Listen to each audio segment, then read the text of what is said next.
Olá, hoje nós vamos falar sobre a recuperação pulmonar depois do Covid. Quem pegou a doença e não teve muitos sintomas, muitas vezes fica com um cansaço. Mas o mais grave são as pessoas que às vezes têm que internar, têm que ser entubadas e precisam fazer uma fisioterapia para voltar, para se recuperar, para trabalhar aí esse aparelho respiratório que é tão atacado pelo vírus. Então hoje o nosso convidado é o fisioterapeuta, Dr. Fábio Simões, que está trabalhando muito e recentemente enfrentou nele, né, o Covid. Eu já peguei em junho, graças a Deus fiquei assim também assintomática, mas senti isso que eu falei, de aquele cansaço, aquela coisa, parece que vai faltar ar, você anda um pouquinho, tá morrendo, né? Doutor, muito obrigada primeiro por aceitar o nosso convite desse bate-papo aqui. E assim, vamos começar primeiro falando um pouco sobre o ponto de vista da fisioterapia, né? Claro, o que é mais grave é quem acaba tendo que internar, né? Mas que situações assim o senhor teve que enfrentar na sua prática dentro dessa experiência do Covid-19? Eu acho que, olá, né, eu acho que veio para mostrar primeiramente a doença, né, uma pandemia, uma coisa que ninguém esperava, né, e veio de uma forma de um vírus que ataca muito o pulmão e nisso há umas sequelas iniciais com falta de ar, com comprometimento pulmonar, que nesses momentos a fisioterapia atua, tanto no início da doença, tentando com que não deixe esse paciente evolua para piora, então assim, não ser entubado, né, ou manter em oxigênio, ou manter em uma pressão positiva, que a gente chama, que é um aparelho que se faz com uma máscara para evitar a intubação. Alguns recursos que hoje a terapia intensiva ou a fisioterapia em terapia intensiva ou em casa também tem atendido muito paciente nessa fase inicial aguda, entre o 7º e o 10º dia, que é realmente a fase que o paciente está mais inflamado, faz o processo que eles chamam de tempestade inflamatória, né? E isso compromete todo o parênquima pulmonar em alguns pacientes. Mesmo que seja por pequenas lesões, isso também faz com que o paciente tenha um pouco de falta de ar, ou às vezes não falta de ar, mas aquela dificuldade de respirar, cansaço, parece que o ar está preso, está pesado. Então isso tudo é os sintomas que em geral a patologia hoje traz para os pacientes. E a fisioterapia em cima disso trabalha no movimento de melhorar a expansão pulmonar, evitando que áreas pulmonares colabem mais ou abrir essas áreas que já colabaram. E aí nós temos recursos manuais, que são manobras de expansão pulmonar, e recursos mecânicos, que são os aparelhos de pressão positiva. Associada à terapia medicamentosa, aí, indicada pelo infecto ou pelo pneumo, né? Nós temos aí a importância da fisioterapia, das orientações durante todo esse período que é o mais temido por todos, né? Então, assim, a partir do momento do diagnóstico de Covid, eu falando por experiência própria, porque eu tratei muita gente até então, né?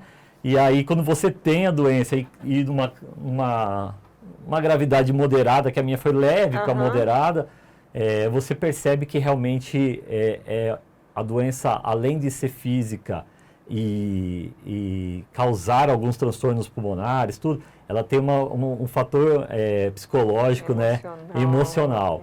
Então, assim, porque a gente viu quantas pessoas morreram, né, nessa pandemia toda. Então, acho que a fisioterapia entra como é uma coisa diária e convivendo com esse paciente dia a dia e vivendo essa angústia do paciente dia a dia. Então, a gente entra na parte psicológica do paciente para ajudar e na parte de reabilitação real, né?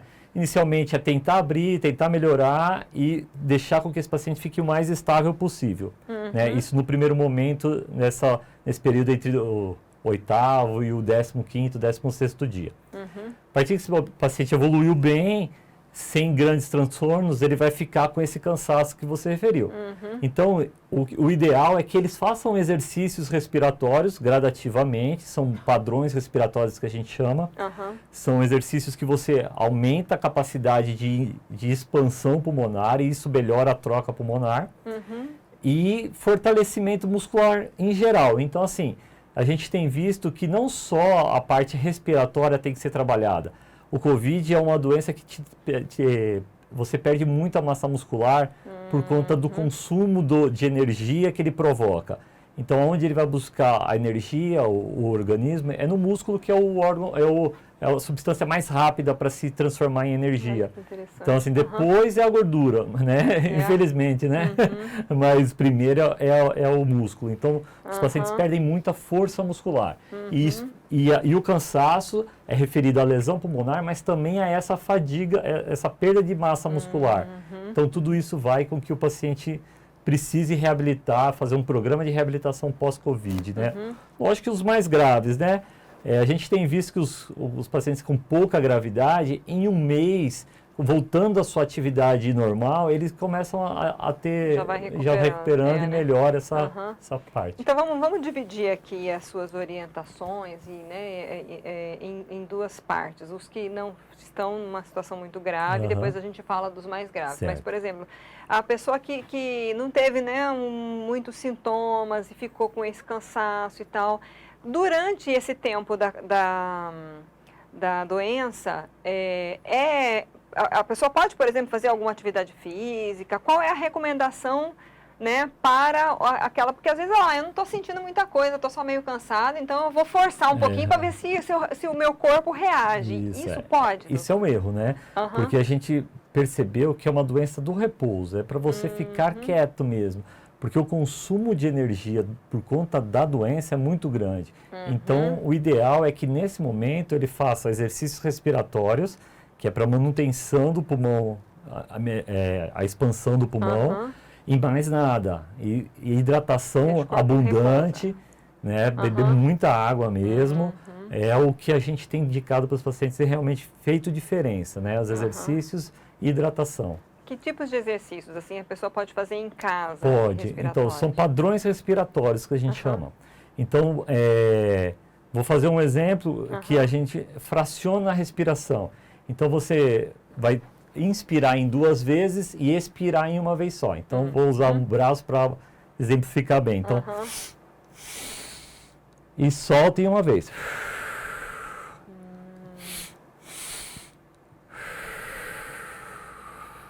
Esse é um. O segundo exercício que pode ser feito é puxar em 1 vez e fracionar a expiração. Então, puxa em 1 e solta em 3. Puxa em 1 e solta em 3. E mais um que a gente chama que é uma respiração que mantém o pulmão um pouquinho mais distendido por muito tempo. Então, são respirações, puxa um pouquinho, solta bem pouquinho, puxa um pouquinho, solta bem pouquinho, puxa tudo, solta tudo. Então, são padrões respiratórios que ajudam a expandir o pulmão do paciente. Às vezes, quando a gente faz atividade física e há uma orientação nesse sentido de fazer, para você, né, fazer uma oxigenação, dá tontura, não é? Isso. E isso significa o quê? Quando hiperventila, então você aumenta demais o oxigênio no sangue, ele vai para a corrente sanguínea, vai para o cérebro, e isso faz com que o centro de controle do equilíbrio, ele perca um pouquinho essa noção. E aí que dá essa tonturinha, assim, mas é uma coisa momentânea, né? É normal, né? O normal Uhum. quando você exagera um pouquinho na respiração. Né? Mas aí é sinal que está funcionando, você está fazendo corretamente. Exatamente, ventilando bem. Exatamente. Aquela história de assoprar balão, que a gente chama aqui em Cuiabá de papo de peru, isso funciona? Então, é um exercício? É um recurso, porém, em geral, esses balões têm muito pó dentro, né? Então, é uma forma, às vezes, como você está mais fraco, às vezes você vai aspirar, inspira e aspira aquilo. O pulmão já está extremamente inflamado, né? Então, assim, melhora um canudinho num copo d'água, e sopra. Soprar. E a resistência da água já faz o efeito que seria o papo de peru. Muito menos risco para o paciente, né? E aí, quantas vezes por dia esses exercícios? O ideal é fazer todos os períodos. Então, assim, de manhã e tarde à noite. Começa com uma repetição de 5 vezes cada período, e vai aumentando gradativamente conforme você está sentindo bem. Todo mundo acaba tendo oxímetro hoje, né? Porque virou, né, um acessório mais do que o termômetro, Encareceu, né? Encareceu, no tempo da Covid. E então a saturação é o parâmetro nosso de bem-estar do paciente. Então hoje uma saturação ideal acima de 93, né? Para que o paciente esteja realmente mais oxigenado. E aí a gente pode respeitar a saturação e respeitar a frequência cardíaca, porque a tendência do paciente é subir um pouquinho a frequência cardíaca, porque como ele tem que compensar de alguma forma a falta de oxigênio, o cérebro inteligentemente acelera o batimento cardíaco para compensar. E é por isso que aí a gente gasta mais músculo, né, porque se aumenta demais o metabolismo. E isso pode ser feito também como preventivo? Sim. Antes, não peguei, estou bem e tal, vou me fortalecer. Exatamente. É possível? Pode ser Sim, também? pode ser feito, sem problema nenhum. Essa parte pulmonar acho que até para as atividades, se você fizer normalmente uma atividade regular, uma academia, uma corrida, se você melhorar a sua capacidade pulmonar, você vai desempenhar muito melhor as suas atividades físicas. Bom, passando agora para os casos mais graves. A gente já vê na internet muitos...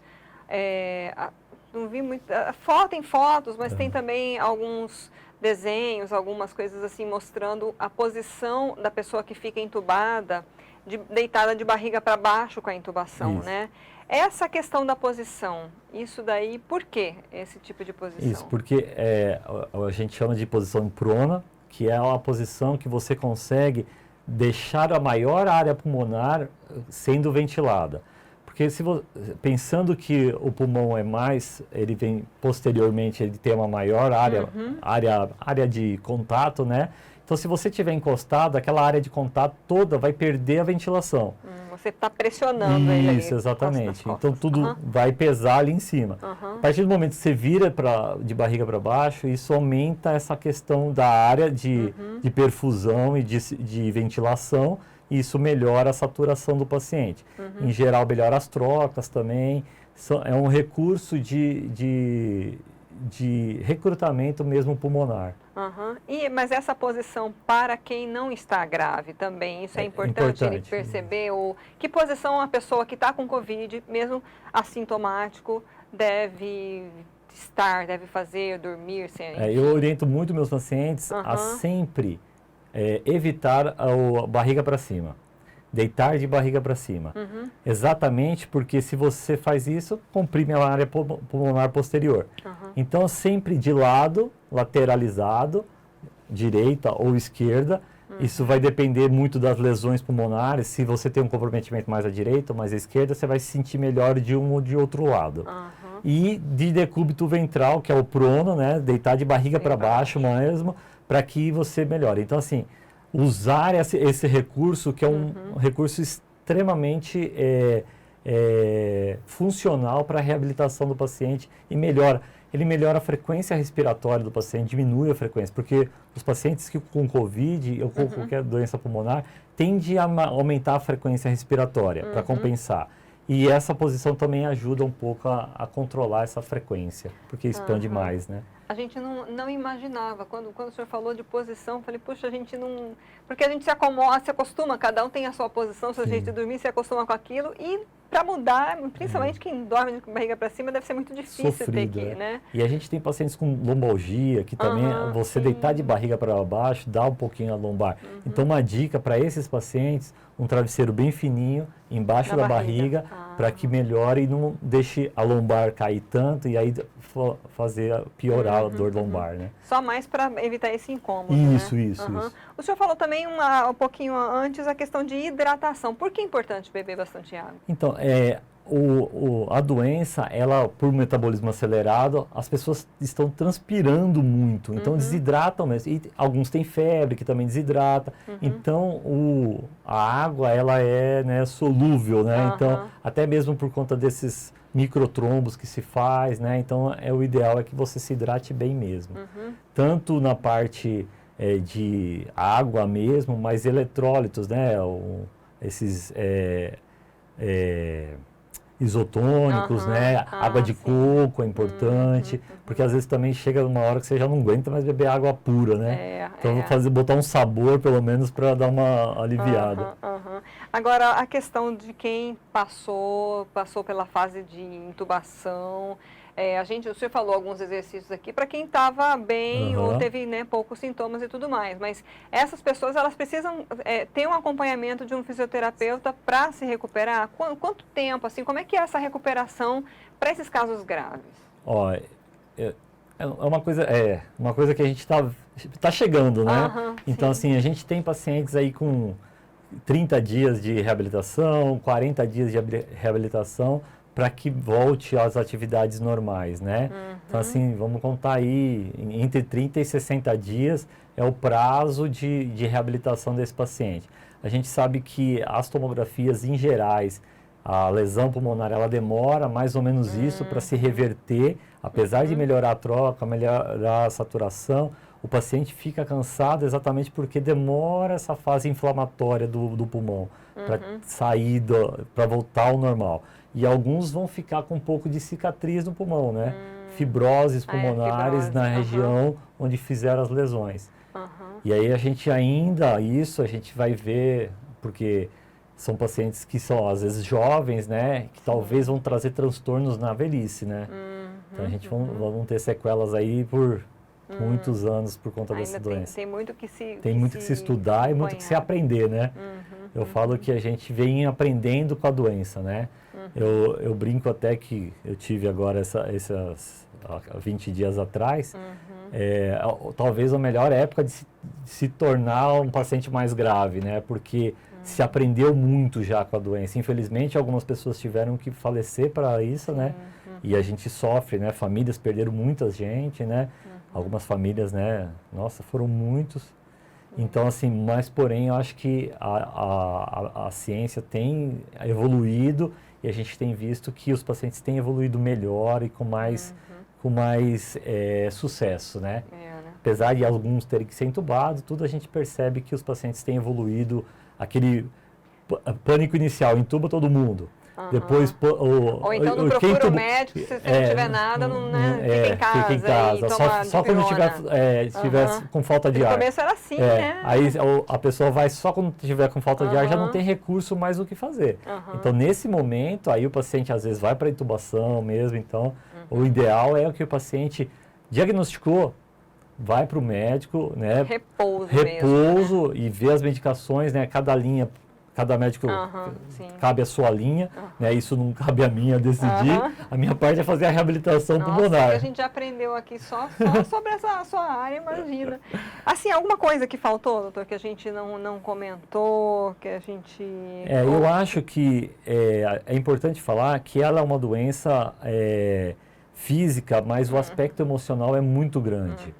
E eu acho que a gente tem que, por isso a gente precisa de um acompanhamento médico, por isso a gente precisa ter segurança na equipe que está te acompanhando, mas a gente tem que estar centrado e positivado, né, sabendo que tem tudo para dar certo, porque a doença hoje tem a cura, sim, a cura medicamentosa, é lenta, a gente sabe que alguns pacientes vão agravar um pouquinho mais, outros não, mas a gente sabe que já é um protocolo, que com eficiência, né? E isso é importante. Então eu falo que é uma doença da resiliência, né? Você tem que ter a paciência, né? E ficar em casa e trancado em casa, né? Às vezes, por exemplo, no meu caso, minha família ninguém pegou, minha esposa e meu filho. Então, assim, eu fiquei isolado no quarto, né? Então, minha esposa entrava de máscara, né? Sim. Protegido. Você sente um ET, né? Porque assim, então, parece que você está assim. E nós ficamos com medo de contaminar os entes nossos, né? Claro. Então, você fica naquela, né? Aquele medo de ficar e contaminar. Mas eu acho que é uma doença que a gente precisa trabalhar muito o emocional Muito, também. né? Então tá, Jó. Quem quiser te encontrar, fazer uma avaliação, quais são os contatos do senhor? Eu O senhor tem tenho rede o social? Como é que é? consultório, tem Fábio Simões da Silva, a rede social. O consultório é o 3642-6599. E aí pode entrar em contato com a secretária e a gente pode fazer uma avaliação. O senhor falou dessa questão do emocional aqui, eu me lembrei hoje, eu encontrei uma grande amiga assim de lá de trás, porque a gente quase nunca se vê, porque cada um, né, vive a sua vida na correria. E aí eu perguntei seus pais, porque eu sei que os pais dela são bem idosos e tem um monte de problema de saúde e tal, e o pai dela trabalhava, era braçal. E aí, também, tal, que idade? 84 e 88. E aí, passaram pelo Covid? Já, só que nós não contamos para eles que eles pegaram Covid. Aí, o que eu tenho? Uma gripe muito forte. Ficaram, a família ficou monitorando, acompanhando, eles achavam que eles estavam com uma gripe muito forte bom, e né? conseguiram passar sem tantos efeitos, assim. Eu falei, puxa vida, que coisa, né? Porque o Covid, o nome Cabeça Covid, também, né? ela atrapalha às vezes, né? Exatamente. É que nem, né, algum tempo atrás você falou assim que tinha câncer, né? Então A são pessoa doenças já tá morrendo, né? que são estigmatizadas Aham. e aí você fica com esse pânico, né? Tá joia, doutor, muito obrigada novamente. Espero que a agradeço. gente possa ter, assim, esclarecido, e acredito sim que muita coisa eu, né, não sabia, e que a gente possa ajudar muita gente e ajudar outros também, né? Isso Obrigada é importante. novamente. Eu que agradeço. Bom, gente, eu vou repetir aqui, ó, Fábio Simões da Silva é o Instagram, né, do Dr. Fábio, telefone 3642-6599, se você quiser saber mais informações, pedir uma avaliação aí. E vamos compartilhar essa entrevista, tá tão esclarecedora, né? A gente está aí, tem as redes sociais, o nosso YouTube, o site RDTV, RD News, copia o link, manda para os grupos, curta e compartilhe. Vamos fazer esse favor aí para as pessoas. Obrigada pela sua audiência, até a próxima.